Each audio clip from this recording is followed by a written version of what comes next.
Bonjour à tous. Déjà, je voudrais remercier l'organisation du Hackfest parce que ça a été très très court dans le temps. Et vraiment, merci par rapport à cette organisation parce qu'en 4 semaines, c'est un beau challenge.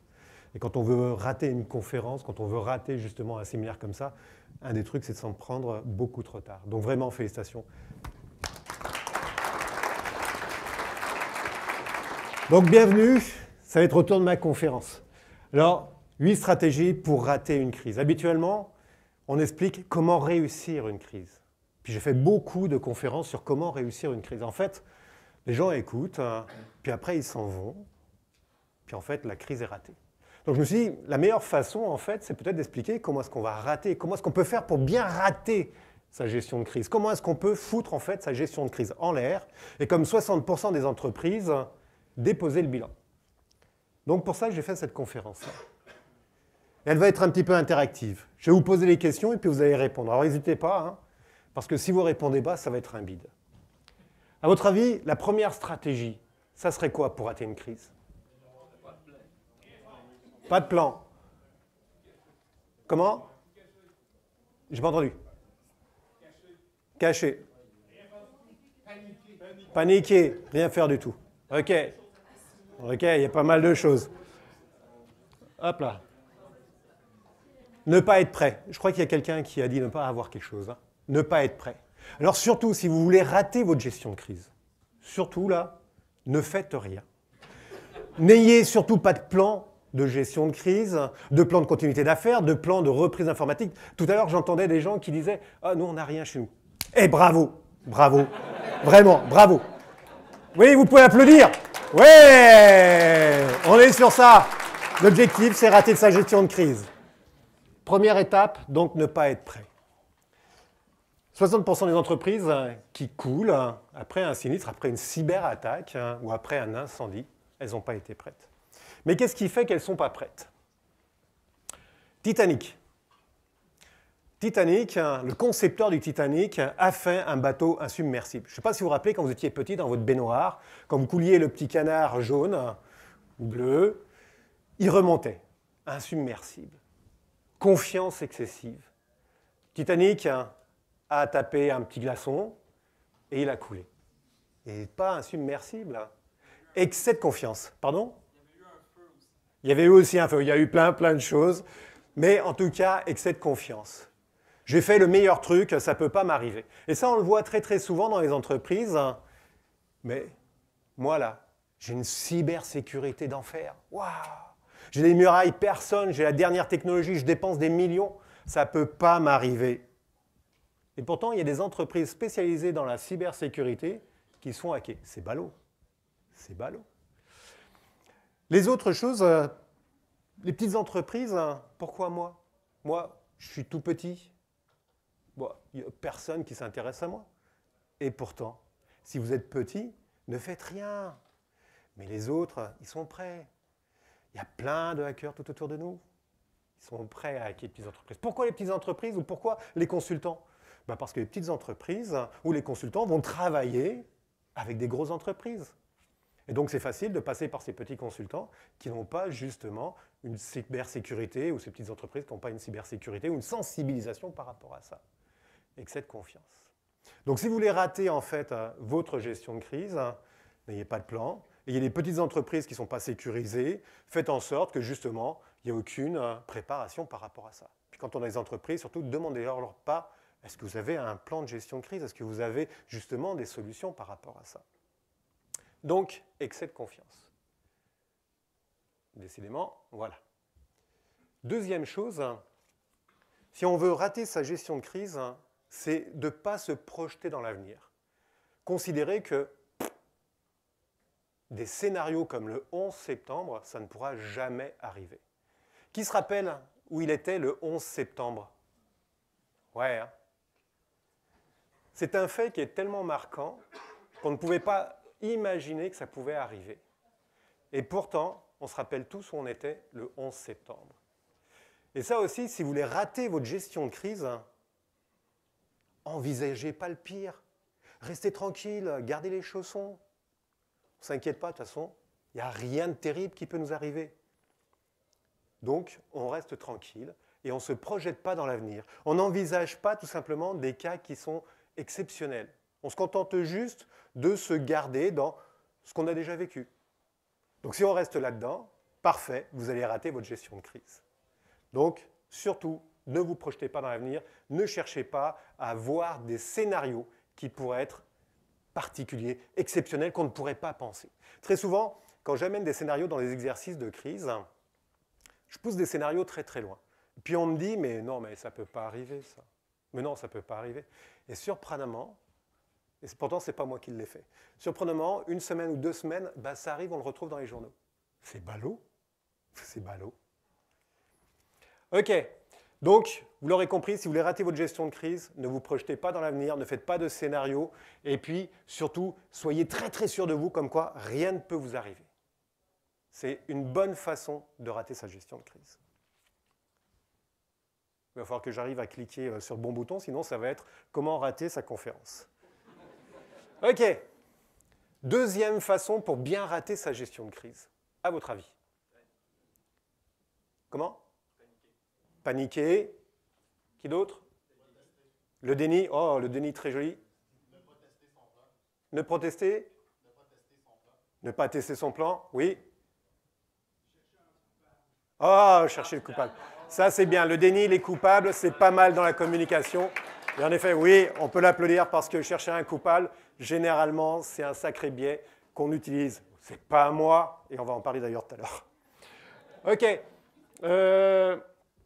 Déclencher trop tard sa gestion de crise. Surtout, si vous avez déjà un plan de gestion de crise, bon, vous n'êtes pas forcément le bon élève, hein, on s'entend. Mais si vous avez un plan de gestion de crise, vous avez encore une chance de pouvoir vous rater, c'est simplement de ne pas faire les choses rapidement. Si vous voyez qu'il y a de la fumée qui commence en fait à sortir d'une poubelle, hein, surtout tournez les talons, allez-vous-en, regardez pas, prenez le temps, allez boire un petit coup d'eau. Je vois qu'on a mis du rhum tout à l'heure là. Prenez une petite bouteille de rhum, pas trop près du feu là. Mais en tout cas, là, prenez votre temps. Et on le sait bien, hein, quand il y a une cyberattaque, hein, le premier facteur de réussite, c'est qu'on manque de temps. Puis ça avance, ça court, ça roule. Donc si vous prenez du temps, ça va laisser le terrain libre et vous allez pouvoir foirer votre gestion de crise. En commençant en fait tout simplement trop tard. Et ça, c'est une bonne façon. Alors si déjà vous n'avez pas de gestion de crise, mais qu'en plus de ça, vous prenez tout votre temps pour gérer la crise, hein, vous allez la réussir. Cet arrêt de gestion de crise, hein, et puis l'entreprise va pouvoir couler tranquille. Si vous voulez changer de travail, c'est une bonne façon d'arriver. Donc, déclencher très tard sa gestion de crise.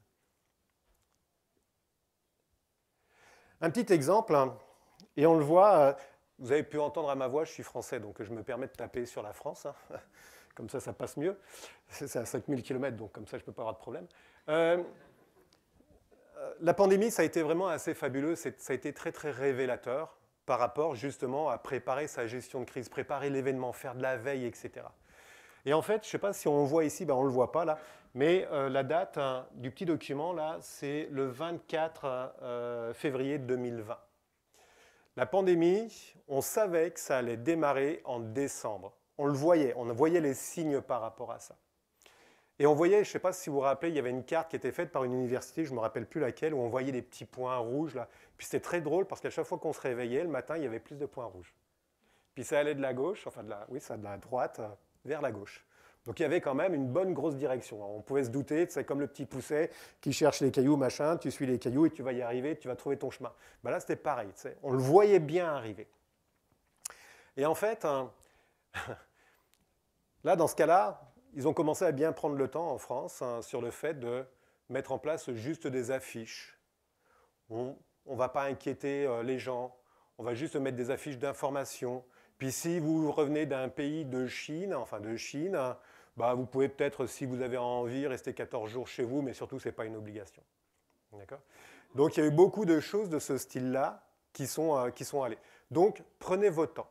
On le savait que ça allait nous péter la face, mais on a pris le temps. Et donc là, le départ hein, a été ça a bien merdé quand même un petit peu au départ au niveau de la pandémie en France.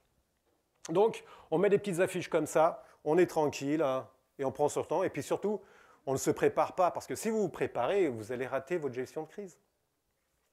Si vous préparez, on repense sur le point numéro 1. Ne pas se préparer. Donc là, c'est important. Ce point-là, prenez votre temps. Et surtout, quand vous avez une cyberattaque, ce qui est très intéressant, c'est justement, là encore, de prendre vraiment votre temps. Laissez quand même les hackers jouer. Parce que sinon, ce n'est pas cool pour eux. Imaginez tout l'effort qu'ils font quand même pour pénétrer vos systèmes. Hein, parce que c'est généralement pas forcément ouvert. Oui.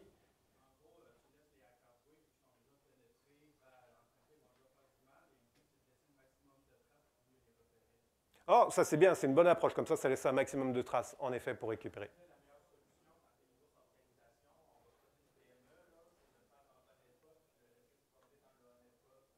Ouais, pot de miel. OK.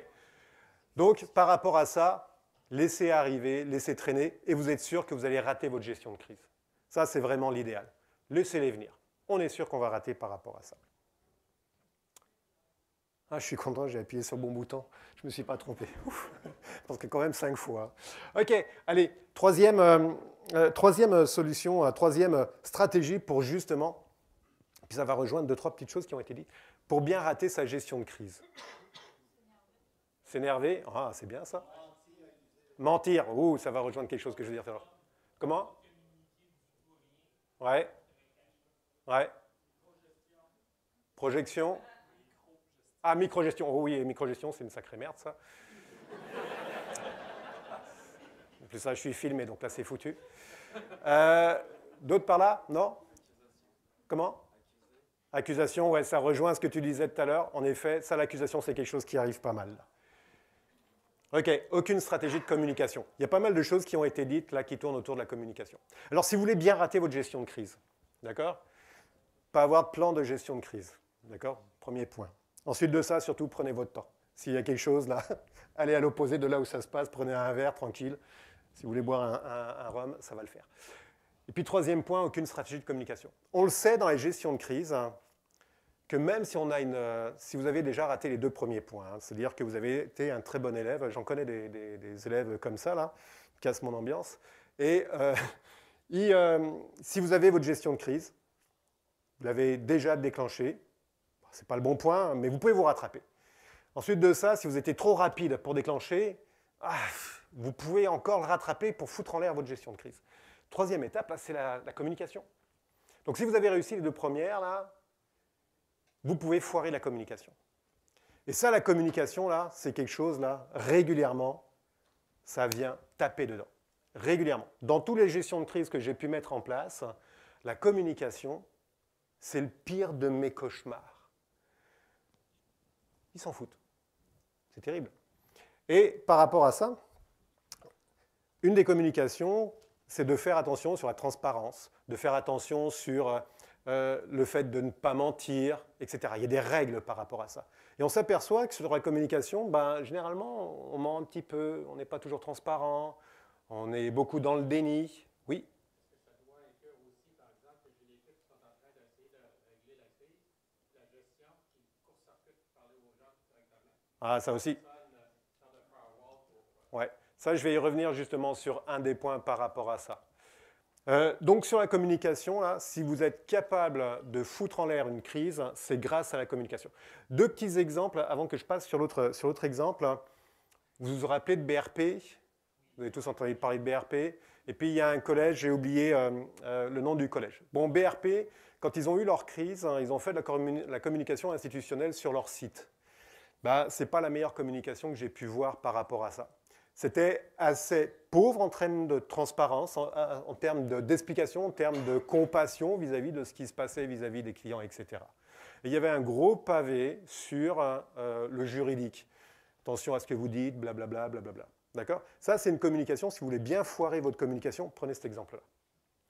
Une autre communication qui a été meilleure par rapport justement au collège dont j'ai oublié le nom, qui s'est fait cyberattaquer il y a quelques mois de ça, c'était en juin, je crois. Ouais, c'est ça, c'est Montmorency, c'est exactement ça, c'est Montmorency. Ils ont fait une très belle communication. Donc là, c'est des mauvais élèves. Hein. Sérieux, parce que s'ils étaient là, ça ne marche pas. Ils ont fait une très belle communication institutionnelle. Sur leur site, c'était beau. Ça parlait, ça expliquait qu'est-ce qui se passait, où est-ce qu'ils en étaient, ce qu'ils faisaient pour les employés, ce qu'ils faisaient pour les élèves, etc. Ce qui n'avait pas bien marché chez eux. Une belle transparence. Donc c'était une belle communication. Par contre, hein, la communication, il y a la communication qu'on fait par rapport justement à tout un chacun. Et puis il y a une communication qui est plus sous-marine, souterraine, d'accord, qui va être plus une communication qui est ciblée. Ça va être une communication spécifiquement pour les employés, une communication spécifiquement pour les élèves, une communication spécifiquement pour les fournisseurs, pour les communicants, pour les clients, etc., etc. Et ça, cette communication-là, apparemment, ça a été défaillant. Et c'est ressorti dans la presse, ou je ne me rappelle plus dans quel journal, puis ils se sont fait taper dessus. Alors là, c'était intéressant parce qu'on a vu justement entre la communication du journal, dont je ne me rappelle plus le nom, et puis ils ont refait une communication pour reprendre presque point par point et répondre justement à ce qui avait été dit au journal. Mais c'était trop tard. Oui. Vous avez déjà, par rapport à la communication, souvent les compagnies qui sont en bourse, donc qui ont des actionnaires, donc on s'entend une complexité supplémentaire. Les mauvaises communications qu'on voit, c'est qu'on voit souvent plus ça du côté de ces entreprises-là, parce qu'ils vont plus du côté juridique pour leurs actionnaires. Une compagnie qui a moins d'actionnaires, donc peut se permettre d'avoir une meilleure transparence. Ouais. Ça, justement, c'est un point qui est intéressant. Qui fait la communication? Si c'est les juridiques qui font la communication, ça va être très orienté communication juridique. Et là, on va se faire accompagner par des avocats et ce n'est pas toujours une communication qui est vraiment idéale.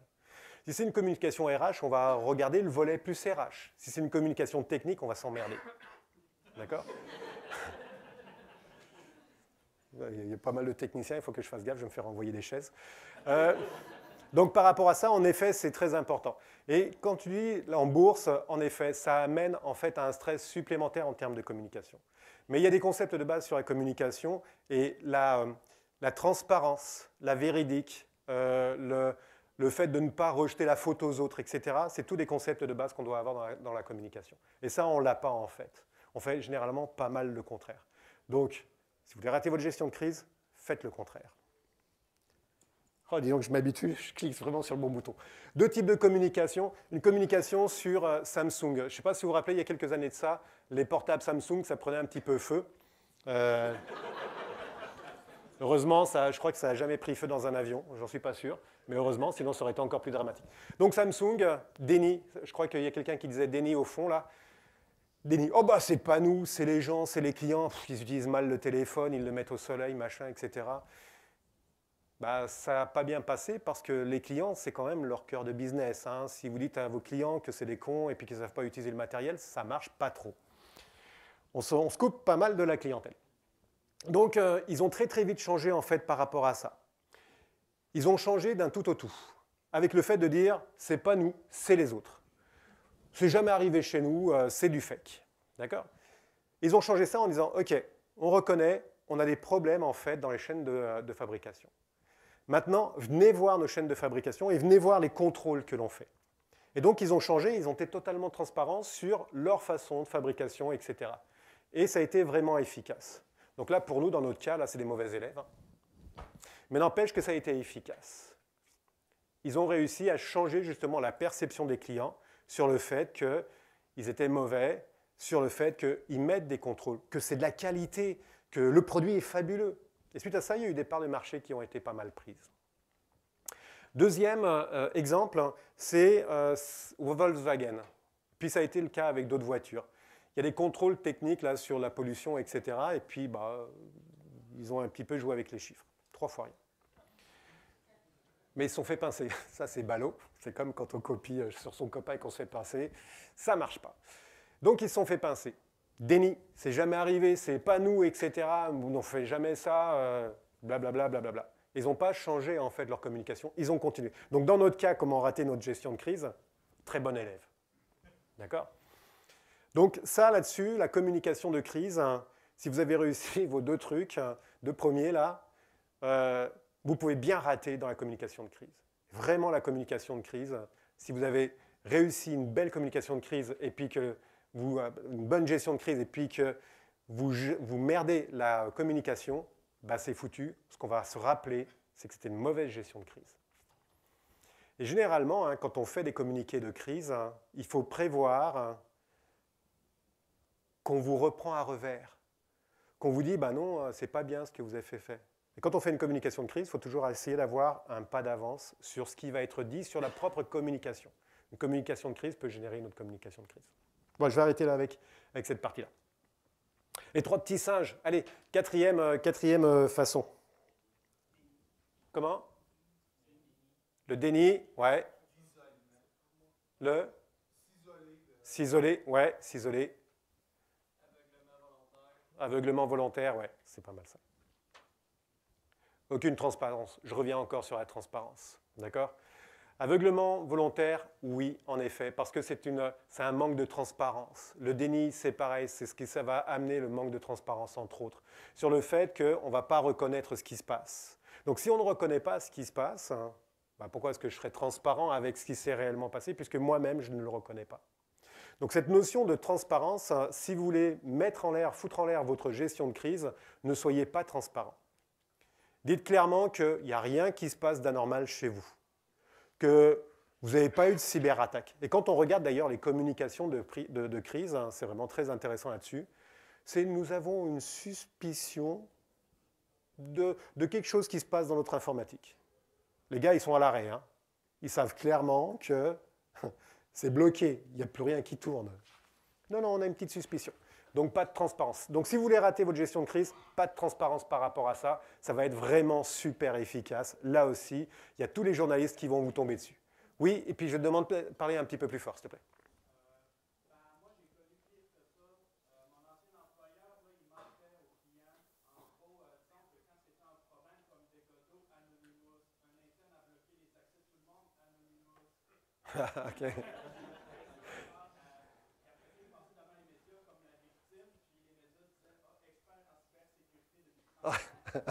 OK, oui, mentir à ces personnes. Donc transparence, mentir, etc. Ça, c'est les choses qu'on voit très souvent en termes de communication. Et là aussi, les gens ne sont pas cons. Hein. Ils le comprennent qu'on vous raconte des carabistouilles. On s'aperçoit clairement sur le fait qu'on te raconte un machin énorme hein, et qu'alors que tu vois les choses qui sont à côté. D'accord ? La première des choses, c'est qu'on va te dire, ben non, il n'y a rien qui se passe chez moi, tout va bien. Tout va bien. Ouais, tout va bien. Puis plus on dit tout va bien, c'est marrant, plus les journalistes, ils sont curieux. Ils font chier les journalistes. Je ne sais pas s'il y a des journalistes dans la salle, désolé, mais ils sont pénibles. D'accord? Ils vont chercher la petite bête. Alors qu'on leur a tout dit, on est transparent. Non, ils vont chercher. Mais non, on n'a pas menti. Bah, un petit peu quand même, là. D'accord? Donc, aucune transparence. C'est une bonne façon de foutre en l'air votre gestion de crise. Donc par rapport à ça, deux exemples en France, enfin un exemple en France, un exemple au Québec. En France, pénurie de masques, les raisons du scandale d'État. En France, c'était vraiment très marrant. Hein. Je ne sais pas si vous avez suivi l'actualité au début de la pandémie, c'était vraiment c'était grotesque. Non, vous n'avez pas besoin de masque. Ah si, vous avez besoin de masque. Non, vous n'avez pas besoin de masque. Ah si, vous avez besoin de masque. Mais en fait, le problème derrière ça, c'est qu'il n'y avait pas de masque. Il n'y avait pas de masque. Mais au lieu de dire, d'être transparent en disant, ben, on a merdé, normalement, on a 1 milliard de masques. Parce que la quantité, normalement, c'est 1 milliard dans des stocks en France. 1 milliard de masques. On en a brûlé 500 000. C'est ce qui s'est passé. Ils ont brûlé 500 000 masques avant, sans compter les masques qu'on a envoyés en Chine aussi, qui ont été envoyés en Chine. Au lieu de dire, bah, écoutez, n'utilisez pas de masque pour le moment parce qu'il va falloir réserver tous ces masques-là pour le corps médical. Donc, soyez gentils, mais prenez-vous une serviette et puis baladez-vous avec une serviette. D'accord? Mais laissez les masques aux gens. Ils ont raconté des tas de bêtises derrière ça. On n'est pas dupes. On comprend qu'il y a un truc qui ne marche pas, quoi. Donc, par rapport à ça, un beau bazar par rapport à ça. Et ça génère quoi derrière ça? Si déjà, dès le départ, tu te fais attraper comme quoi tu racontes des bêtises. Bah, pardon? Perte de confiance. Donc, si vous voulez perdre la confiance de vos clients, de vos partenaires, etc., dès le début de la gestion de crise, racontez des conneries, racontez des choses qui ne sont pas vraies, qui sont énormément pas vraies. Et là, vous êtes sûr de perdre la confiance de vos clients. Plus de clients, plus d'argent, plus d'entreprise. D'accord? Badaboum, vous ferez partie des 60% d'entreprises qui perdent leur entreprise après une cyberattaque. Deuxième chose, C'est le SCFP dénonce le manque de transparence et de consultation du gouvernement Trudeau sur les programmes d'aide au secteur transport aérien. Là aussi, c'est intéressant, on n'est pas clair dans ce qui se passe. Donc si on n'est pas clair, si on ne dit pas les choses clairement, si on ne dit pas c'est un chat quand on voit un chat, mais qu'on dit plutôt ah, c'est un animal à poil, ça ronronne de temps en temps, mais parfois j'ai entendu aboyer, ça ne marche pas. D'accord ? Donc là encore, quand on n'est pas clair, eh ben, il y a plein de gens, l'univers a horreur du vide. D'accord ? Et nous les premiers, si on a une information qui n'est pas juste, ou qui est erronée, ou qui est bizarre, ben, on va s'occuper de la créer, l'information. Puis là, on va commencer à dire des choses, à faire circuler des informations. Puis les journalistes, eux, ils veulent du sensationnel. Si vous ne leur donnez pas le sensationnel, ils vont le créer. Donc par rapport à ça, c'est important d'être très très clair vis-à-vis de ça. Cinquième, ah oui, cinquième. Ça va rejoindre certains points, je ne sais plus où est-ce que ça a été dit. Cinquième, pour vous, ça va être quoi? Comment? C'est pas de ma faute, oui. Tout va bien. Des responsabilisations, ça c'est bien. OK? Aucun respect des rôles et responsabilités. Aucun respect. Tout à l'heure, je croyais qu'il y a quelqu'un qui avait dit les communications, là, on passe directement en dessous, etc. Donc, si vous voulez rater votre gestion de crise, vous prenez un cadre, directeur général par exemple, ou VP, puis vous lui demandez de remonter des serveurs. Là, je vous garantis que ça va prendre un certain temps. Bonne façon de foutre en l'air sa gestion de crise. Puis vous preniez le technicien, puis vous lui dites, tiens, toi, tu vas t'occuper des communications. Là, je pense qu'on va avoir des choses intéressantes à voir.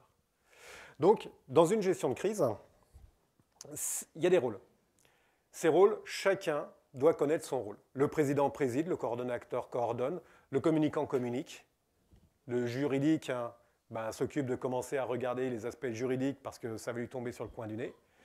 Le RH et les finances, ils vont commencer à regarder comment est-ce qu'on va faire pour pouvoir mettre en place des solutions qui vont pouvoir garantir la sécurité des cartes de crédit, de l'identité de nos personnels et puis possiblement de nos clients, etc. Donc chacun a un rôle. Donc si vous voulez mettre un bon gros bazar dans la gestion de crise, nous c'est ce qu'on fait d'ailleurs dans les exercices de temps en temps, on fait mourir quelqu'un. C'est pas drôle, mais enfin c'est intéressant parce que justement on va faire changer les rôles. Et là, si vous voulez bien foutre en l'air votre gestion de crise, faites en sorte que les rôles, chacun prenne le rôle de l'autre. Et vous êtes sûr que ça va assez rapidement mettre un bazar tel que votre gestion de crise, ça va être un flop. Et nous c'est ce qu'on veut. On veut foirer la gestion de crise. Donc, mettez n'importe qui à n'importe quelle place, garantie, ça va être le bazar. Allez, sixième. Pardon? Quand quelqu'un, quoi?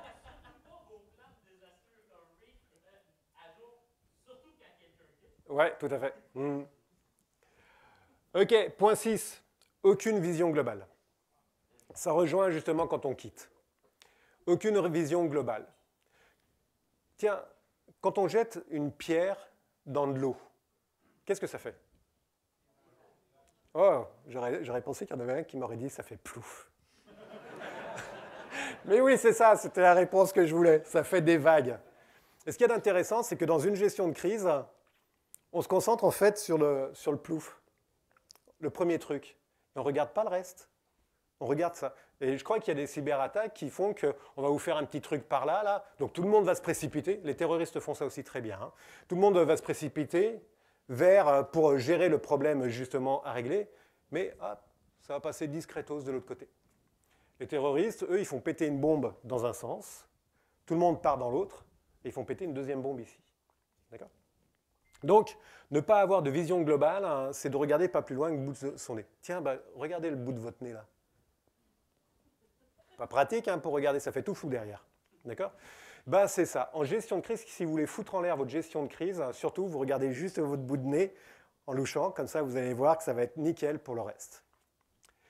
Donc, vous voulez foutre en l'air votre gestion de crise, n'allez pas plus loin que le bout de votre nez. Ne regardez pas ce que l'action que vous allez faire va générer derrière. Ne regardez pas ce que ça va avoir comme impact à côté. Si je reprends par exemple BRP. BRP, ils ont eu un système, plusieurs d'ailleurs, ils ont eu un système, celui des commandes, qui a été bloqué. Donc, ils ont réglé le problème des commandes. Mais les effets collatéraux, c'est quoi? Bah, c'est le sous-traitant. Le sous-traitant, bah, il ne pouvait plus récupérer, il ne savait plus où est-ce qu'il en était. Le fournisseur, il ne pouvait plus fournir. Le client au bout, qui est complètement à l'autre bout, lui, bah, il ne pouvait plus acheter. Mais on s'est concentré en fait sur l'aspect de la reprise. Donc si vous voulez bien foutre en l'air votre gestion de crise et faire en sorte que votre entreprise capote, hein, bah, c'est ça. Restez là, juste sur le bout de votre nez et n'allez pas voir plus loin. Quand vous prenez une décision, regardez surtout pas qu'est-ce que ça va générer comme effet positif et encore moins ce que ça va générer comme effet négatif. Je parle beaucoup, il faut que je fasse gaffe à l'horaire. Donc, par rapport à ça, je reviens sur les cartes. Justement, je reviens sur l'histoire de la pandémie. C'était tellement flagrant, la pandémie, c'était énorme. En termes de cas d'école, c'est fabuleux. On le voyait, il y avait des cartes, les petits points rouges de tous les côtés, le petit pousset. On le voyait que ça allait arriver, et on arrivait même à déterminer à quelle date ça allait arriver. Donc, on s'est juste concentré, ouais, c'est un problème de Chine. Ouais, c'est un problème de Chine, ça va être là-bas. Ouais, et puis c'est des Chinois, ça va être là-bas. Hein? Eh bien, n'empêche que ça a été dans tout le monde. D'accord? Si on avait une vision, on aurait pu se préparer bien en avance, etc. En France, ils auraient pu éviter de cramer 500 000 masques, là, parce qu'on allait peut-être un petit peu s'en servir. On aurait pu préparer ça. D'accord? Donc, si on veut foirer la gestion de crise, en effet, on ne regarde pas qu'est-ce qui se passe. Log4j, qui a travaillé sur Log4j à Noël, là? Ouais, c'est ça, hein? Ah, ça a été cool, hein? Hein? Ouais, vraiment cool. Bah, Log4j, là, il y a des attaques qui tournent autour de ça, là. Hein, c'est une faille et tout ça, là, quand même. Hein. Bah, là, il va falloir peut-être regarder comment est-ce qu'on peut faire pour prévoir tout ce qui va se passer par rapport à Log4j. Donc là aussi, dès qu'on a une faille comme ça, c'est pas juste de se concentrer sur la faille et puis de réparer la faille, hein, parce qu'on est très très fort pour réparer en fait les failles, les problèmes, etc. On va mettre des patchs. Et d'ailleurs, il y a eu 3 ou 4 patchs qu'on a mis qu'il a fallu remettre parce qu'en fait, les patchs n'étaient pas forcément bons. Donc, par rapport à ça, il faut regarder un petit peu plus loin. Enfin, il faudrait regarder. Mais si vous voulez, faut que je fasse attention parce que là, il faut vraiment foirer notre gestion de crise. Donc, si on veut foirer notre gestion de crise, on ne regarde pas plus loin, on va juste patcher le truc, hein, et puis on ne va pas regarder sur les serveurs qui sont à côté, de la non-prod, les autres machins, les postes de travail, etc. Surtout, regardez pas ça, regardez juste ce qui se passe au niveau de l'accès Log4j sur Internet. Le reste, on ne s'en occupe pas. De toute façon, ça ne nous intéresse pas. Oui. Ah oui, ça aussi, c'est bien là. Oui, ça, et puis ça, on en a fait pas mal. Donc, par rapport à ça, voilà Log4j pour ça.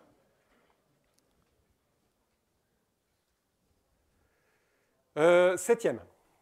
Septième, à votre avis. Celui-ci est très intéressant et on n'y pense généralement pas. Septième, bonne façon de foutre en l'air sa gestion de crise. Ne pas écouter les gens sur le terrain. Ne pas écouter. Ouais, ça, c'est un point qui est intéressant. Ne pas écouter les gens sur le terrain. Qui d'autre? Comment tu dis? Ah, très bien ça. Très très bien. Communiquer par mail, oui, ça c'est intéressant aussi. C'est pas la meilleure des solutions, en effet. Oui? Comment tu dis? Au moment de la crise? Ouais, ça ne va pas aider. Ok. Oui? Dans le fond, pas bien s'entourer de secrétaires d'experts, puis pas aller chercher une expertise extérieure, par exemple. Ouais, ok, parfait. Tout ce que vous dites là, c'est exact. Hein, dans tout ce que vous dites là, depuis le début, là, on voit qu'il y a du vécu par rapport à ça. Donc je vous remercie. Non, mais vraiment, je vous remercie. Parce que sur les prochaines conférences, comment foutre en l'air sa gestion de crise, je vais prendre certaines de vos idées. Donc n'hésitez pas, elles vont à chaque fois changer mes conférences. Donc par rapport à ça, aucune gestion du stress et de la fatigue. Quand il y a une crise, et d'autant plus quand c'est une cybercrise, ça touche tout plein de monde, etc. Puis, ben, il faut gérer rapidement. Quand un data center brûle, bon, à la rigueur, c'est pas bien grave. On s'entend, hein? Mais c'est assez simple, en fait, un data center, quand il brûle, on réapplique des sauvegardes, on a notre plan de reprise informatique, ça dure un petit peu, ça coince un petit peu dans les angles, etc. On a un gros bordel sur tout ce qui est la synchronisation des données, mais ceci dit, là, on s'en sort assez rapidement. Quand c'est une cybercrise, quand c'est donc une cyberattaque, là, c'est vachement plus compliqué. On ne peut déjà pas forcément prendre les sauvegardes parce qu'elles sont peut-être soit chiffrées, soit elles-mêmes verrouillées. Donc, il faut tout repartir à partir de zéro. Donc, ça nécessite beaucoup, beaucoup de travail. Et la gestion, là, il y a quelqu'un qui disait tout remettre en fait sur une même personne. Bah, c'est exactement ça. Dans quasi la totalité des entreprises dans lesquelles je suis passé, il y a des équipes techniques, des équipes de stockage où il y a 2 personnes, 3 personnes. Quand les personnes travaillent 24 heures sur 24, combien de temps dure une personne avant qu'elle s'écroule? Combien? Une journée et demie? 48 heures? Ok. En fait, c'est à peu près 24 heures. Quand je fais beaucoup d'exercices de simulation de crise et puis je fais beaucoup aussi d'exercices de reprise. Le principe de base, c'est que le gars travaille en journée et puis la nuit, il va s'occuper de l'exercice de reprise. Ni une ni deux, j'appelle Joe. Joe arrive, il commence à travailler sur les bases de données. Au début de la soirée, 23 heures, ça va plutôt bien. 6 heures du matin, il est sur le point de finir. Il rentre une commande, il a foiré de la totalité de la reprise informatique. Ça faisait déjà 2 jours qu'on travaillait dessus. D'accord ? Donc ça, par rapport à ça, c'est hyper important de gérer le stress des personnes et la fatigue. Donc là, je vous ai parlé de la fatigue. Le stress des personnes, c'est en effet quand tout repose sur une seule personne. Une seule personne, ça va être terrible pour elle. De tout avoir le poids sur ses épaules. J'imagine qu'il y a beaucoup d'entre vous qui ont déjà vécu des incidents graves, voire des crises. Qui? Ouais? Ok. Donc vous comprenez exactement ce que c'est que le poids, le stress, quand on est en train de mettre en place, que vous avez un boss qui vous dit « Hé, oh, il faut te dépêcher, dépêche-toi ». D'ailleurs, si vous voulez rater votre gestion de crise, laissez-le, ça va bien être le bon bordel. Le boss qui appelle directement le technicien en disant « Oui, oui, dépêche-toi », laissez-le faire, ça va foutre en l'air votre gestion de crise et votre reprise informatique. Donc tout ça, là, c'est des choses qu'il faut faire attention au niveau de la gestion de crise. Et si vous voulez rater votre gestion de crise, laissez stresser les gens, laissez fatiguer les personnes. Et en effet, au bout de 24 heures, 48 heures, ça va s'arrêter. Et pour tout le monde, ça va être le calme. Pour un certain temps quand même. Puis comme on fera partie des 60% des entreprises qui perdent leur business, bah, ça va être le calme pendant un certain temps par rapport à ça. Donc vous voulez foutre en l'air votre gestion de crise, laissez stresser les gens, laissez stresser les techniciens, faites en sorte que les boss descendent directement voir les techniciens en disant « Hé gars, qu'est-ce que tu fais? Dépêche-toi, dépêche-toi, il faut que tu y ailles !» D'accord? Et vous êtes sûr que ça va foutre en l'air votre gestion de crise. Ben, j'avais mis Chaplin ici. Donc vous voyez bien, je ne sais pas si vous connaissez ce film-là. Oui?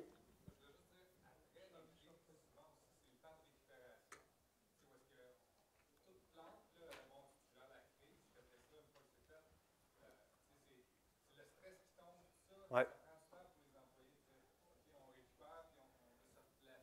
Ouais.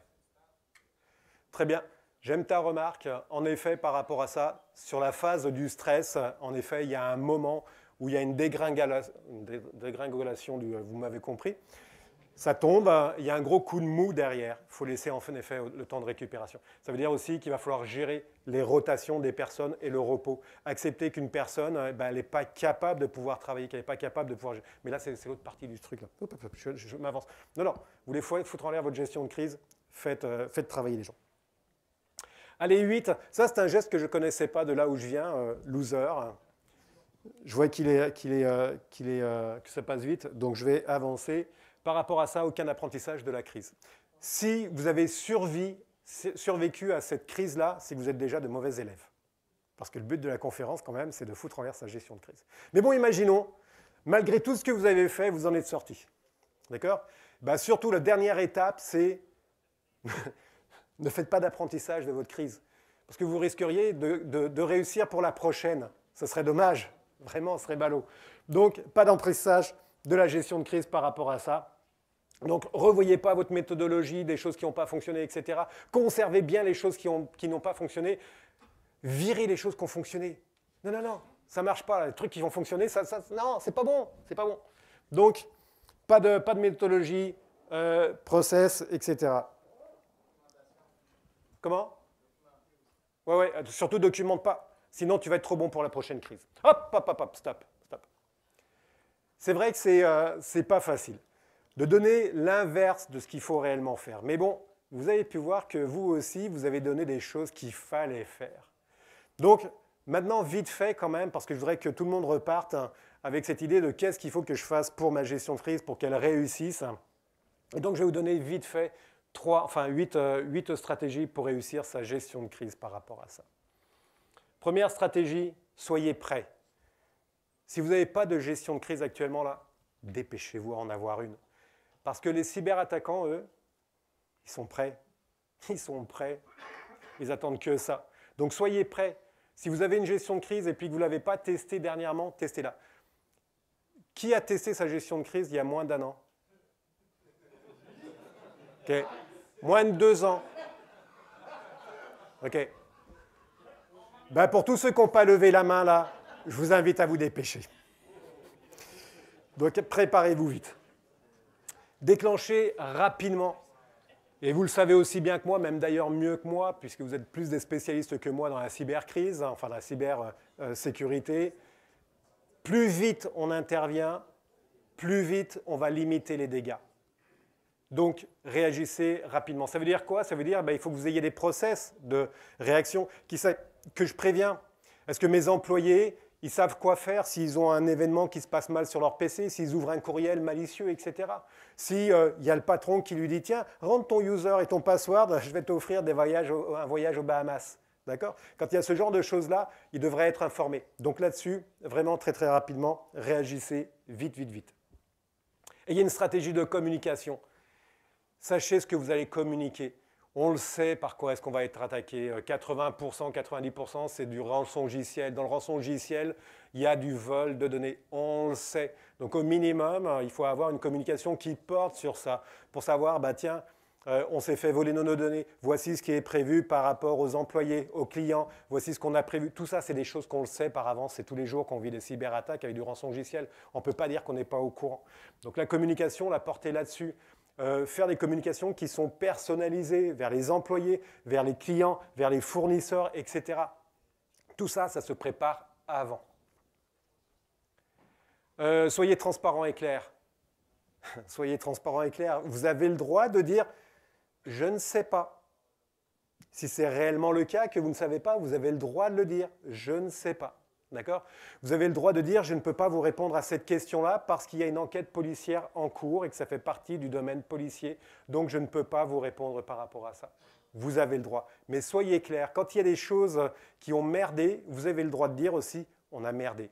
Sur ce point-là, on a fait un super apprentissage. Et le collège Montmorency, justement, pour ça, là, dans la communication, la dernière communication qu'ils ont faite, ils ont été super transparents. Je vous invite vraiment à aller voir leur communication. Je trouve ça vraiment très, très beau.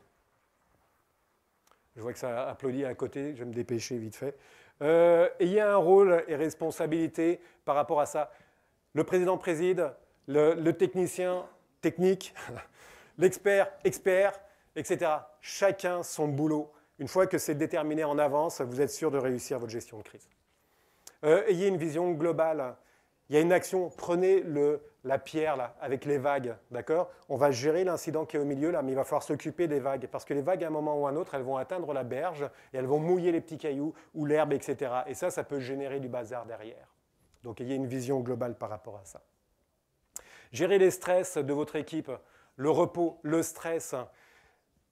Les gens ont le droit d'être stressés. Et ce n'est pas parce qu'on est dans une situation de crise qu'il faut qu'on appuie sur les gens. Non, non. Il faut que tout ça soit préparé par rapport à ça. Donc, gérer le stress. Il faut prévoir au niveau de vos équipes la possibilité qu'elles se remplacent. Regardez les stratégies pour remplacer des personnes pour la fatigue, etc.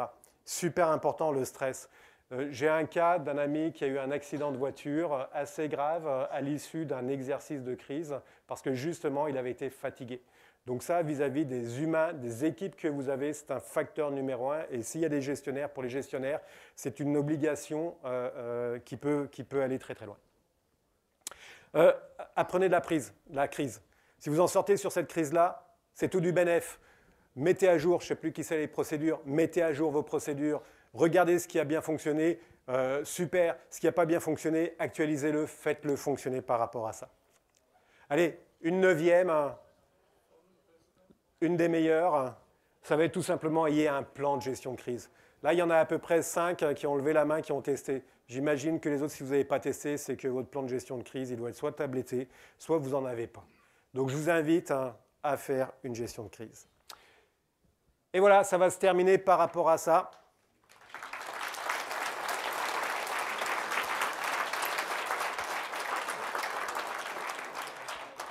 Merci beaucoup. Si vous avez des questions, n'hésitez pas. Juste pour information, vous pouvez nous retrouver sur YouTube, on a une chaîne. Et tous les mercredis, je donne des conférences ou des formations le mercredi midi au Québec. Donc allez sur le site, vous allez voir toute cette notion-là. Si vous avez des questions, n'hésitez pas. Et merci à tous pour les participants.